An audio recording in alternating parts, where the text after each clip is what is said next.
എല്ലാവർക്കും അച്ഛൻ്റെ വീട് ഇഷ്ടമാണെങ്കിലും അമ്മയുടെ വീട് കുറച്ച് ഇമോഷണൽ ആവില്ലേ? എനിക്കും അങ്ങനെ തന്നെ കേട്ടോ. കുറേ ഞാൻ അമ്മയുടെ വീട്ടിൽ പോയിട്ട്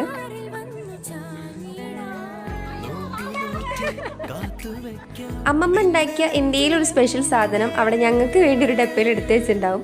അപ്പോൾ അത് കഴിച്ച് കുറച്ച് നേരം കുട്ടികളുടെ കൂടെ കളിക്കായിരുന്നു. പക്ഷെ പണ്ടൊക്കെ ആണെങ്കിൽ കുട്ടികളോട് എന്തെങ്കിലുമൊക്കെ പറഞ്ഞ് കളിക്കായിരുന്നു. ഇപ്പോൾ വന്നിട്ട് ഒന്നും അറിയില്ല, ഫോൺ നോക്കി വെറുതെ ഇരിക്കും. അടുക്കളയിൽ വന്നപ്പോൾ കുക്കിങ്ങിന് കൂടാത്ത ആൾക്കാർ പോലും കുക്കിങ്ങിന് കൂടിയിരിക്കുകയാണ് കേട്ടോ. നാത്തൂന്മാർ പൊരിഞ്ഞ കുക്കിങ്ങിലാണ്. ഇടയ്ക്ക് വല്ലപ്പോഴും ഇങ്ങനെ കൂടുന്നത് ഒരു രസമല്ലേ. പിന്നെ അമ്മമ്മ ഈ പൊതി അടിക്കണത് എന്താണെന്ന് വെച്ച് കഴിഞ്ഞാൽ അത് എനിക്ക് വേണ്ടിയിട്ടുള്ള ഉപ്പിലിട്ടതാണ് കേട്ടോ.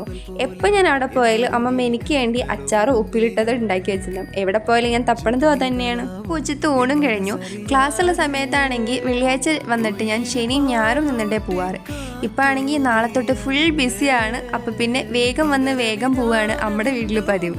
അപ്പോൾ ഇത്രയേ ഉള്ളൂ. Tata bye.